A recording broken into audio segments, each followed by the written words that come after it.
Hello again, chaps and chapettes. How are we all doing? It is lovely to see you all again. As always, guys, has Nigel Farage, leader of Reform UK, finally got the bloody memo in regards to immigration coming into this country? If today's press conference that he held is anything whatsoever to go by, he could well have gotten that memo. Now, I'm not saying at all it's coming via first or indeed second class post. No. If anything, it came in via 6th, 7th, 8th, 9th, possibly 10th class post. Considering the amount of time it has taken Mr. Farage to come up with such, some would say, radical policies. I would say intelligent policies. Mr. Farage has vowed to expel people from this country, people who are a net drain on the economy, who give nothing back to the taxpayer and the UK Treasury, people here who are about as much use as a chocolate fireguard. Let's see what's been said, shall we? The Reform leader said taxpayers are being absolutely hammered, paying benefits to non-British citizens. How this is even a thing, I shall never know, my friends. You come to this country and within 5 minutes you are getting universal credit, you are getting PIP, you are getting housing allowance, carers allowance. Every single benefit you can possibly think of is going right into these people's skyrockets. It's an absolute travesty, particularly when you've got people, some people, waiting months, if not close to a year, for a simple PIP claim. People who can barely walk, who are on end-of-life treatment for cancers and various other chronic illnesses. It makes my piss boil, and it needs to end post-fucking haste. Under a Reform government, welfare will be for UK citizens only. Fucking hellfire. Common sense prevails, finally. It will not be for foreign-born nationals, he said. Wonderful.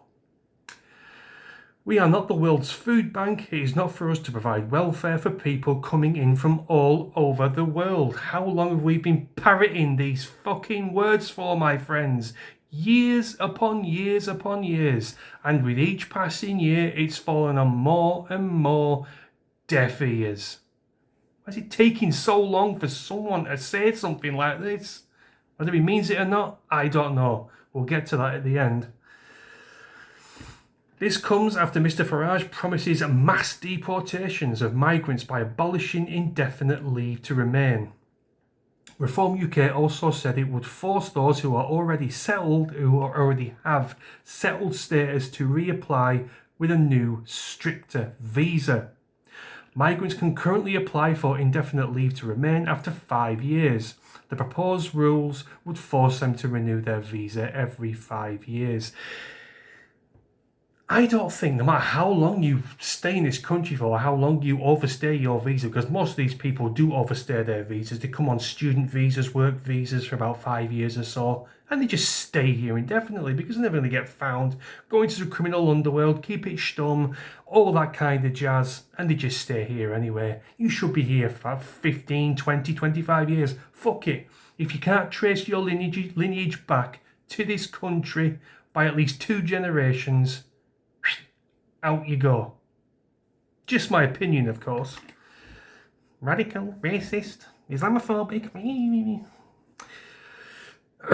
They would have to have lived in the UK for 7 years, up from 5, and there will be tighter restrictions on bringing spouses and children to the UK. That's another thing that needs to change post-haste as well, my friends. Students coming over from India and God knows where else, Pakistan, coming over here, taking up spaces in universities, and then bringing mummy with them, daddy with them, brothers and sisters with them, cousins with them, aunts, aunties, nieces, nephews, the whole fucking shebang. Must have been a whole pile of them. You know how big these fucking families can be. They breed like bloody wildfire. You must be looking at about 40 odd people per student.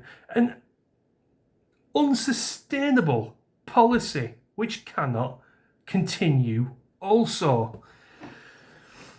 A government spokesperson said people here illegally, rightly do not get anything from our benefit system. Foreign nationals usually have to wait 5 years to claim universal credit, and we're looking to increase that to 10 years. 25 years. We inherited a broken welfare system and spiralling benefits bill. That's why we're taking action and reforming the system, and have seen the proportion of universal credit payments to foreign nationals fall since last July. Sadiq Khan, oh my good God, Sadiq Khan, Mayor of London, said on X, which you cannot reply to. This is the thing with Sadiq Khan's tweets.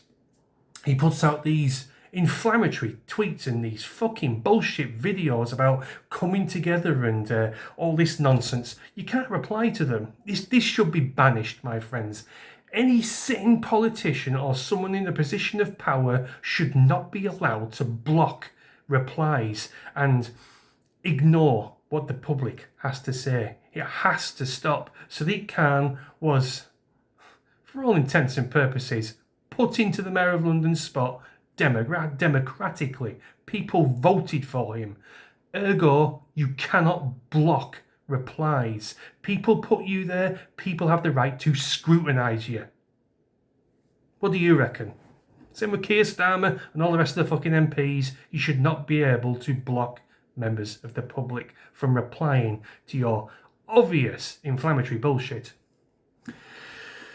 Sadiq Khan, Mayor of London, said on X, thousands of Londoners have indefinite leave to remain. They have legal rights and are our friends, neighbours and colleagues, contributing hugely to the city. That's all fine and well.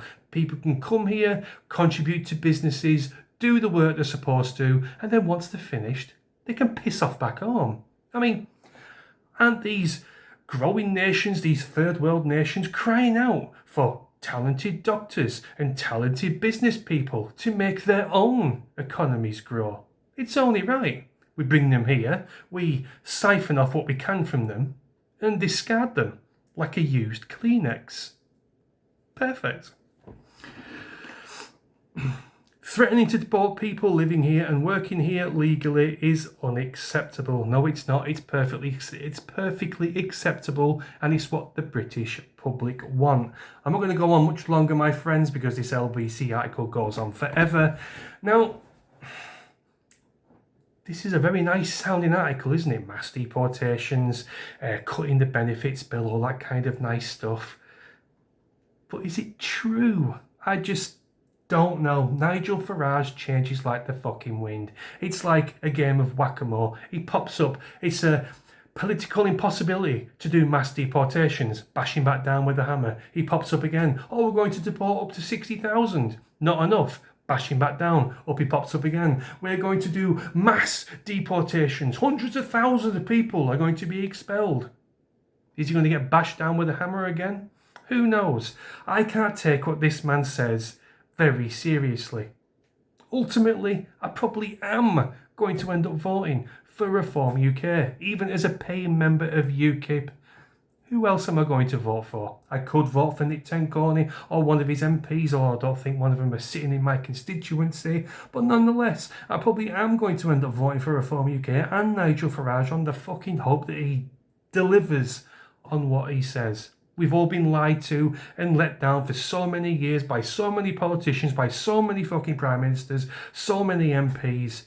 It's like being kicked in the bollocks time after time again, and we have to turn around and say, thank you, sir, please do it harder next time. I don't know. Do you believe Nigel Farage? Is this going to happen? Are we going to see the deportation of hundreds and thousands of people? Because believe me, if we do, I hate leaving my house, but if it does actually happen, I shall be going down to Manchester Airport, going down to Heathrow, and waving these fucking planes off myself. With utter glee. I will have elation in my body for weeks on end. But whether it happens or not, I don't know. Dubious? Yes. Let me know what you think in the comments, my friends. Thanks a lot for watching as always. Carpe diem. And I'll see you in a bit. Cheers.